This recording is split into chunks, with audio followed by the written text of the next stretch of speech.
Bonjour, bienvenue dans votre journal des associations, une rentrée de votre JDA entièrement consacrée à notre invité, monsieur Dominique Marot, qui est 5e vice-président de la CADEMA, la communauté d'agglomération d'Mbeni Mamoudzou, en charge de l'économie bleue, de la pêche et de l'aquaculture, c'est bien ça? Oui, madame. Et pour vous accompagner, vous êtes venu, non pas des moindres, avec le président, monsieur Félix Eugène, le président de la Fédération des associations de la Réunion. C'est bien ça? C'est cela. Je porterai aussi une petite rectification. Président des associations Mayotte-Réunion Océan Indien.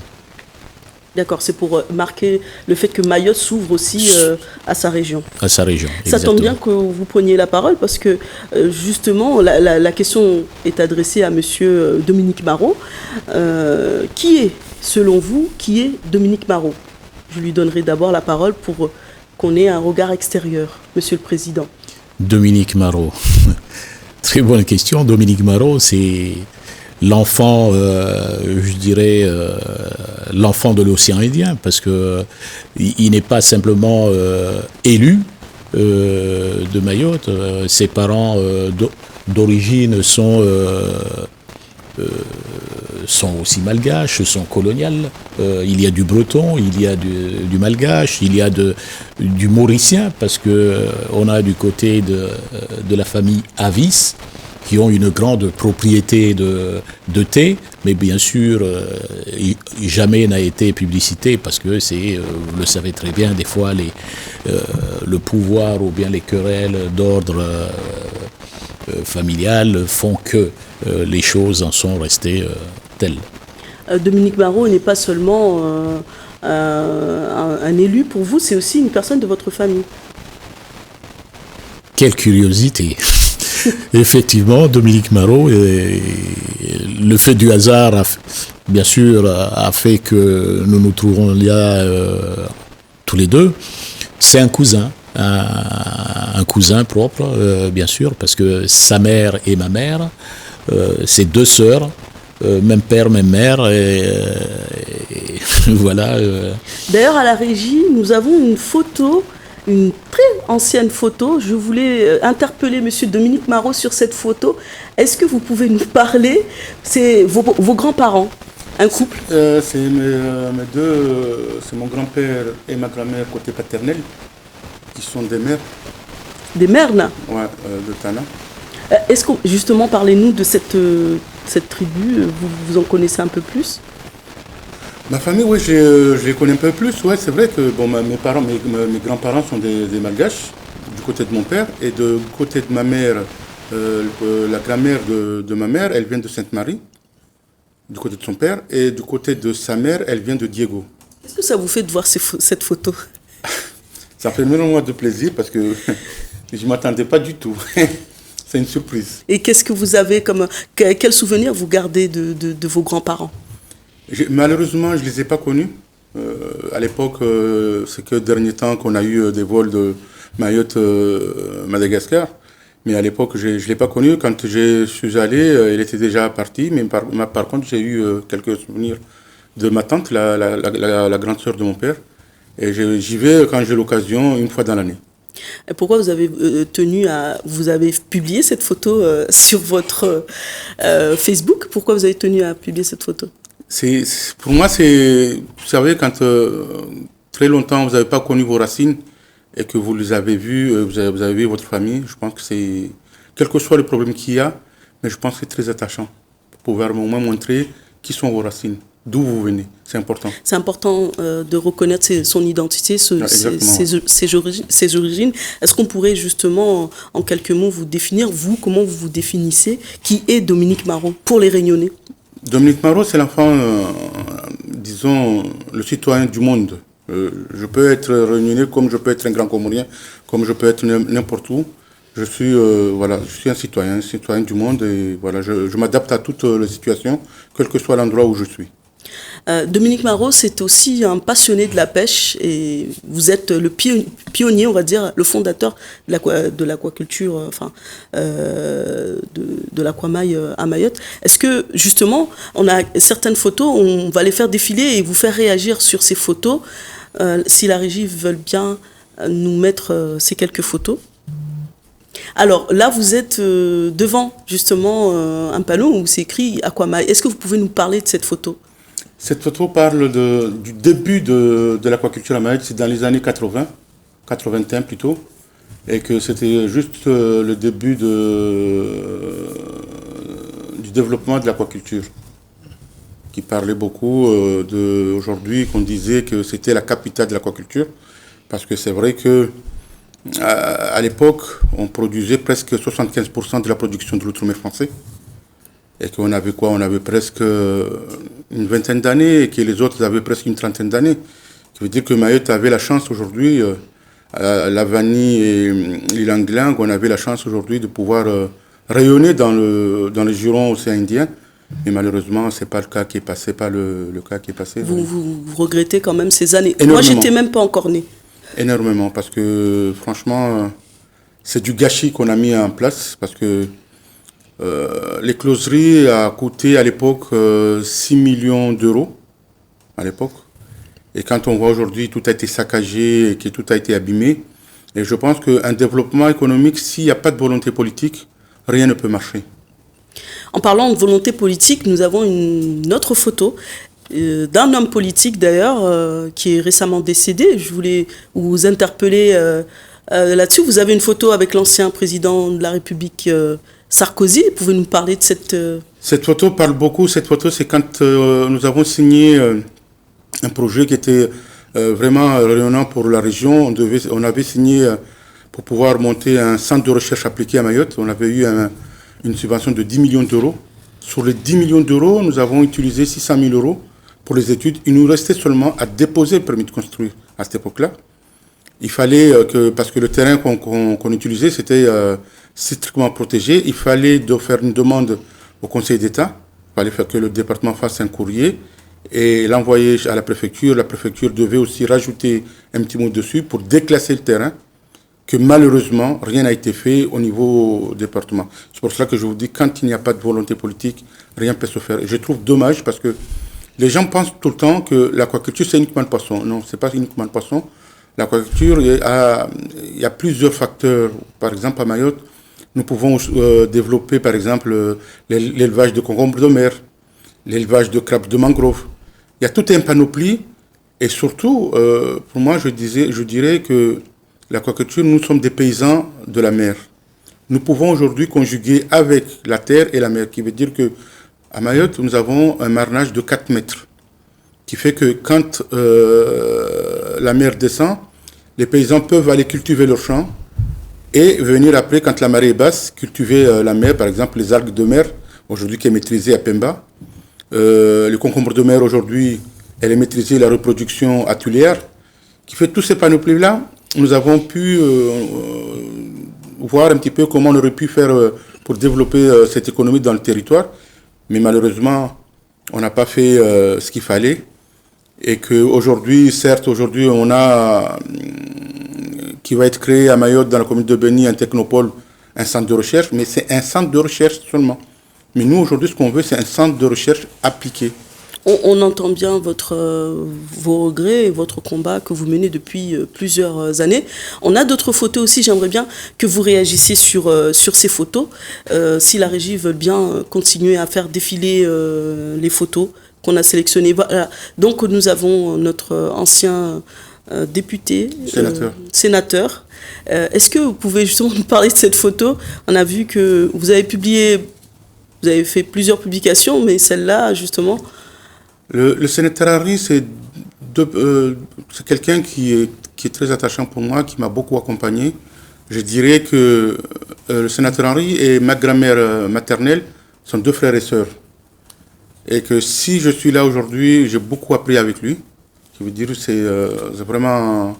Pour moi, c'est un père, c'est un éducateur, c'est lui qui m'a tout appris, c'est lui qui m'a vraiment conseillé. Et que si je suis là aujourd'hui, c'est grâce un peu à lui. Et si j'ai publié cette photo, c'est à rendre hommage à cette personne qui a beaucoup donné pour son île et pour moi-même, et qui fait que c'était qu'un devoir à faire, partager à toute la population. C'est un devoir de mémoire à faire exactement. partager un peu à toute la population. Une énième photo qui peut-être vous fera peut-être sourire. Vous pouvez nous parler un peu, si la régie veut bien diffuser cette énième photo, où vous êtes dans un contexte, on va dire, un peu à l'aise avec vos camarades. Vous nous parlez de ce lieu à Mayotte. D'accord, bon. La photo, on ne va pas la voir, mais je vais vous en parler. En fait, c'est une photo où vous êtes devant le 5-5 avec Dieu et Fils et vos camarades. Parlez-nous de ce lieu.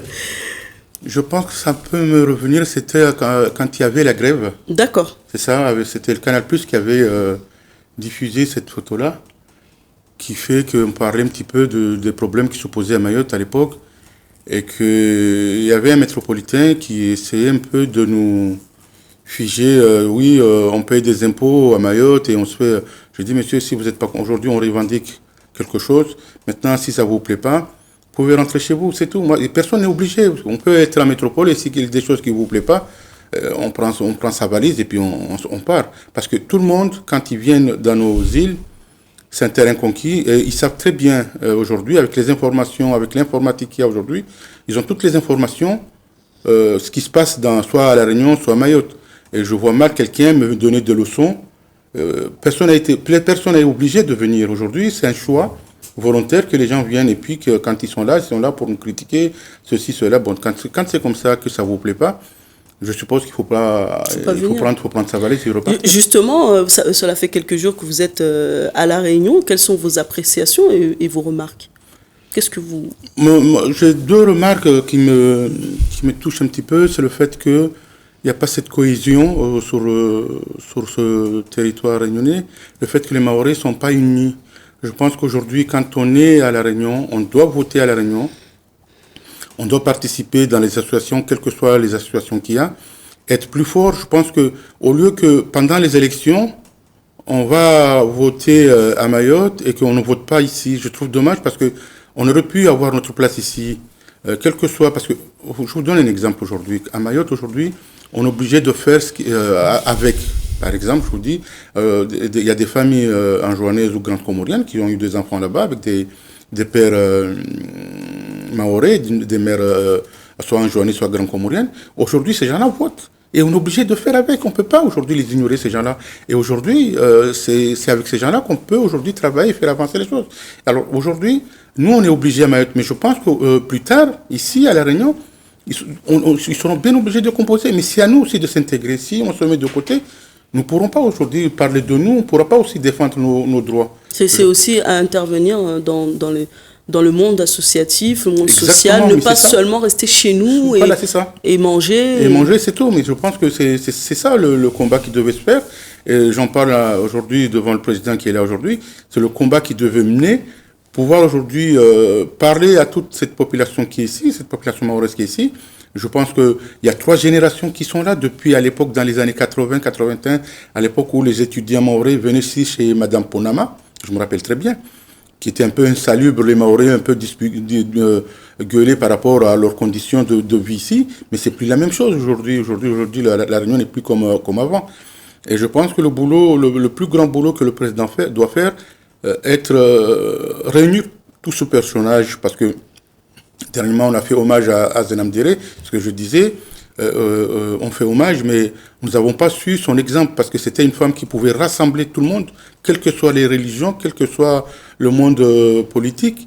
Et si aujourd'hui nous sommes devant cette télé aujourd'hui qu'on en parle, c'est grâce à cette dame-là qui pouvait réunir tout le monde. Et je pense que le rôle du président aujourd'hui, c'est de réunir toute cette communauté qui puisse parler d'une même voix et défendre les intérêts et pour nous qui sommes, moi en tant que lui qui sommes à Mayotte, on sait où on va. On pourra dire, bon voilà, on va voir les élus qui sont à La Réunion pour pouvoir parler de Mayotte et mieux défendre Mayotte. Et je pense que c'est comme ça qu'on pourra faire avancer les choses. Feu Zenam Dere qui a vécu aussi à Madagascar. Oui. On a tous un lien à Madagascar. Président, vous avez entendu ces quelques mots en votre faveur. Peut-être pas trop en dire parce qu'on aura l'occasion sur la deuxième partie de ce journal. Certes, justement, des fois, il faut appuyer sur le bouton. Il en a fait part, effectivement. Le souci, c'est de fédérer. Mais comment fédérer lorsque vous avez autour de cette communauté mahoraise, j'aime pas trop employer le terme communauté mahoraise, cette famille réunionnaise d'origine mahoraise qui vit et qui a, comme il venait de le dire, à sa place. C'est à nous de faire en sorte qu'on puisse exister, échanger et apporter pierre à l'édifice. Mais lorsqu'on a des gens qui sont là pour diviser pour des intérêts personnels, qui n'est pas vraiment ce que nous attendons, certainement, on aura ce souci. On aura l'occasion d'en parler dans cette deuxième partie où on pourra recevoir notre énième invité. Et pour rentrer exactement dans votre voyage ici à La Réunion, dans quel cadre vous faites ce déplacement? C'est un déplacement officiel ou comment? C'est l'invitation qu'on a eu aussi. L'Académie a adhéré à CCDOM et que je suis venu ici pour voir un petit peu ce qui se dit. J'ai vu qu'il y a eu des invités à Madagascar et l'Afrique du Sud. Je pense que c'est une bonne chose. Aujourd'hui, c'est l'île Grande Sœur, Madagascar. Je pense qu'aujourd'hui, on devait penser aujourd'hui dans la région. Et même ce que je disais avant, le fait que pour le développement de l'aquaculture, on a toutes nos régions qui sont là.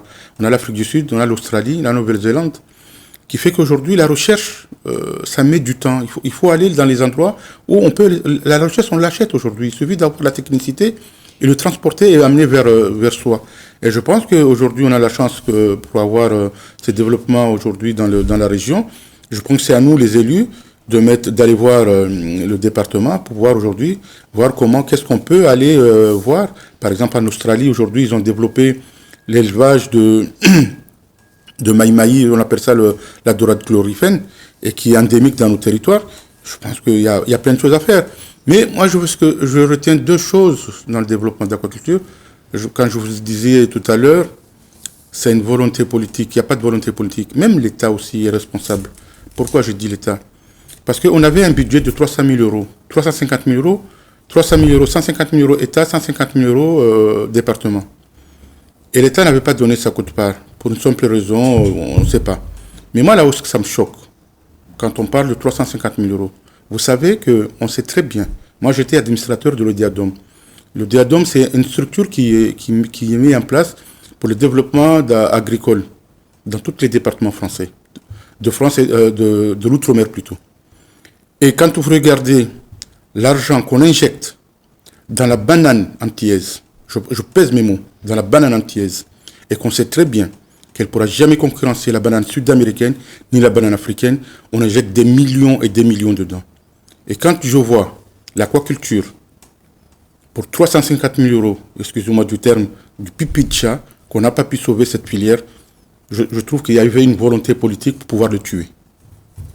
C'est tout, c'est aussi simple que ça.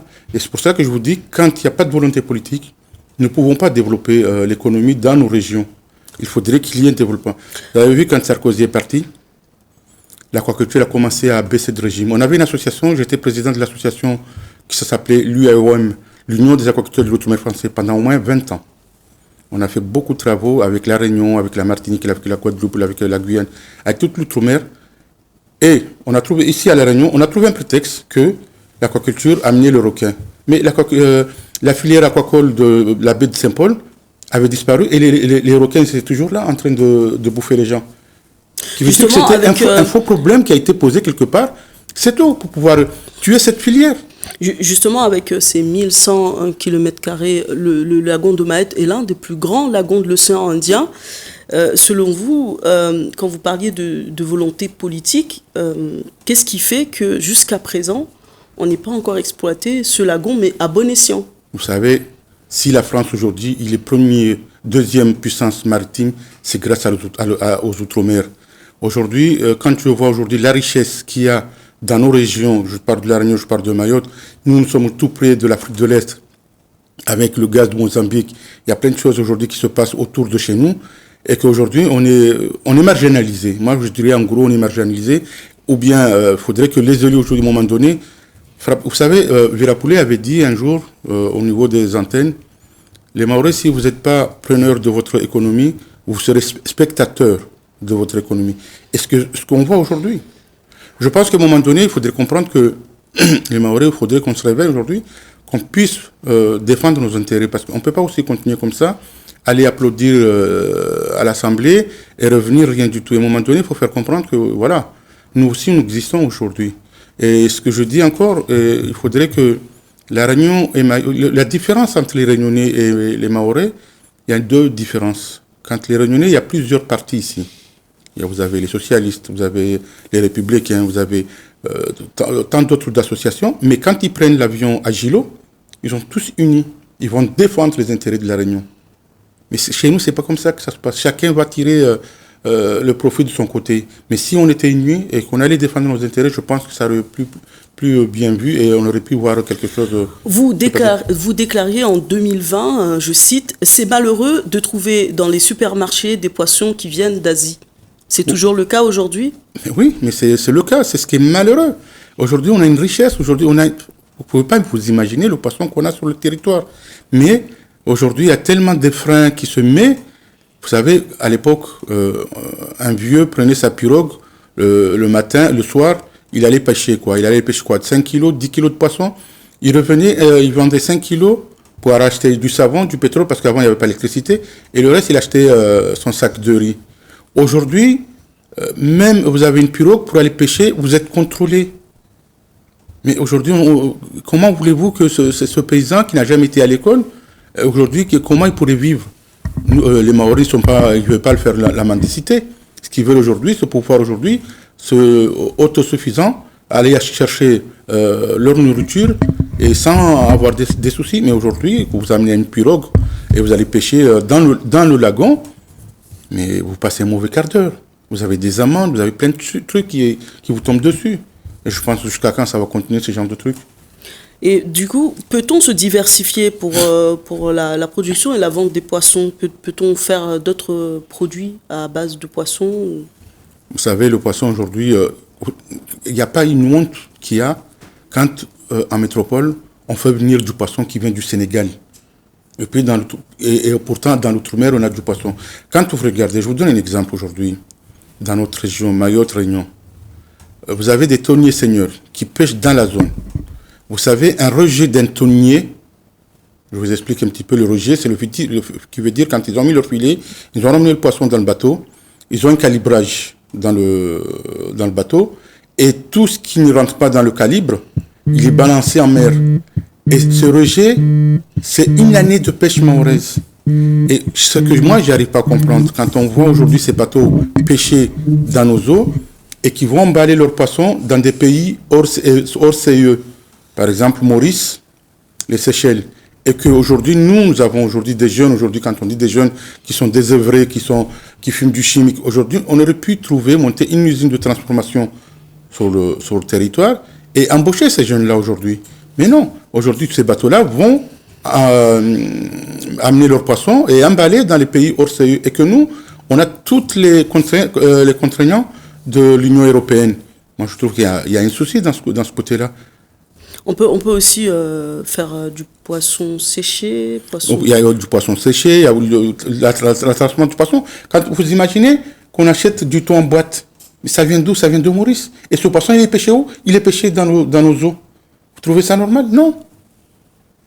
Justement, dans ce cadre-là, comment vos collègues réunionnais qui vous entendent aujourd'hui sur Télé Créole peuvent vous accompagner, vous aider dans le secteur, surtout ce secteur de l'aquaculture qui est aujourd'hui... Vous savez que l'aquaculture, aujourd'hui à La Réunion, il reste seulement l'aquaculture au niveau comment on appelle ça, du tilapia. Mais l'aquaculture en mer, elle est fermée. Parce que, bon, il y avait certaines personnes qui voyaient ça de mauvais oeil. C'est pour ça que je vous ai dit tout à l'heure, on a tellement tapé sur l'aquaculture marine, en disant que, je vous parle déjà au niveau de la Réunion, en disant que oui, cette aquaculture, c'est eux qui attirent le requin.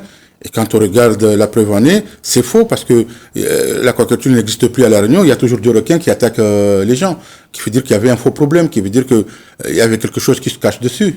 Il faudra dire les choses claires. Mais je pense que certains élus de la Réunion le savent et ils n'osent pas le dire. Moi, je le dis.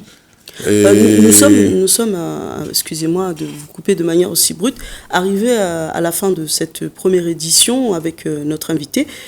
Juste un dernier mot pour ces jeunes, pour ces personnes qui croient en cette filière qui est la pêche. Quel serait votre message pour ces jeunes qui s'investissent et qui étudient justement le domaine? Moi, aujourd'hui, le message que je relance, surtout je relance le message à mes élus de Mayotte. Il faudra remettre cette filière aquacole, parce qu'aujourd'hui, elle n'existe plus, parce que le GSMA a voulu développer tout ce truc-là. Mais aujourd'hui, nous n'avons pas d'écloserie, nous n'avons rien du tout. Il faudra relancer ce projet de centre de recherche appliqué, qu'on pourrait travailler sur le territoire et qu'on pourrait aujourd'hui faire venir des jeunes. Même si des jeunes qui veulent se lancer dans la recherche, ils peuvent commencer leur premier pas dans ce centre et après continuer leurs études après à l'extérieur. Et je pense que ce serait une bonne chose. Ce que moi je leur demande, c'est de remettre sur la table ce dossier de centre de recherche appliqué. Voilà. Si je peux, si vous permettez, pour y aller dans le sens de ce que venait de dire Dominique Marot, c'est une volonté politique et elle est à grande échelle parce que aujourd'hui on a le parc marin et voir que en Bretagne ils ont revendiqué il n'y a pas de parc marin, il n'y a qu'un seul ou deux parcs marins sur le territoire métropolitain. C'était histoire de mettre Mayotte sous forme de vase en enclos et qui gère tous ces mannes financières parce que il y a le TAF qui est là, il y a la CE qui est là, il n'y a pas de retombées et la pêche elle-même qui abonde, c'est dans la zone Madagascar-Mayotte et qui veut dire que les retombées on ne les a pas. Et qui en tire profit? Voilà. Point d'interrogation. C'est point d'interrogation. On pourra peut-être dans une énième édition en parler. Merci d'avoir répondu à nos questions et surtout à notre invitation. Je rappelle que Dominique Marot est le 5e vice-président de la CADEMA, la communauté d'agglomération d'Embeni Mamoudzou, en charge de l'économie bleue, de la pêche et de l'aquaculture. Merci, Président, de nous avoir accordé cette interview. Merci à vous de nous avoir suivis. Bonne continuation sur Télécréole. Bon.